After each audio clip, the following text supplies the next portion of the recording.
Games like Super Mario Bros. And The Legend of Zelda have always been popular games and beloved series.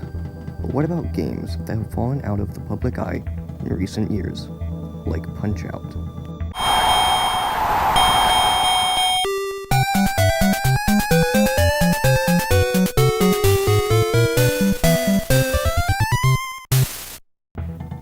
Punch-Out, originally named Mike Tyson's Punch-Out, is an NES game created by Nintendo in 1987. It, unlike most other games in the 80s, would have multiple different bosses, which all have their own unique attacks. This, along with the fact that the final boss of the first game was Mike Tyson, would make the game skyrocket in popularity, and within the first year would have around 2 million copies sold.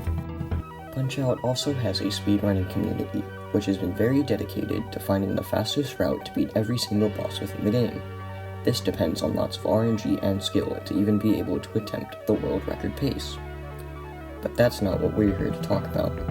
We're here to talk about what makes Punch-Out so special.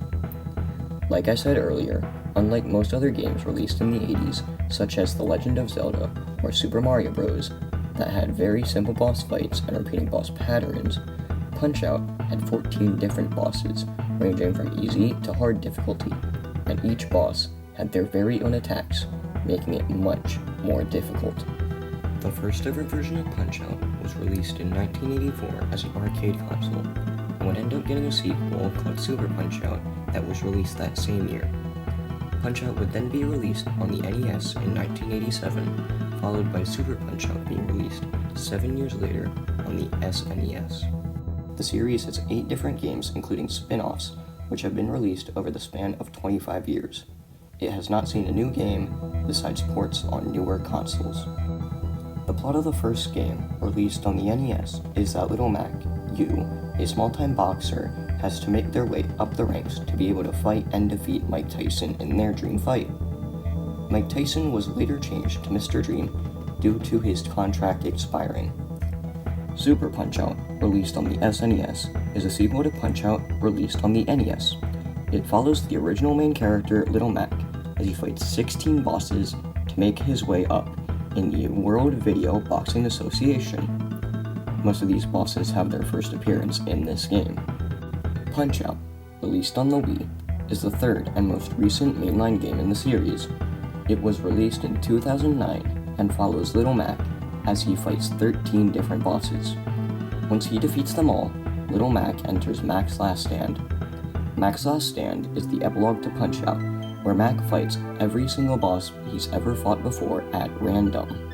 During this mode, if you lose 3 times, Mac retires and the career path is locked, making you unable to play with the save ever again. Although, if you beat at least 10 bosses, you unlock Champion Mode, which makes any hit from a boss an instant knockdown. What makes Punch-Out so special is the fact that every single main game has a purpose that adds more to the story.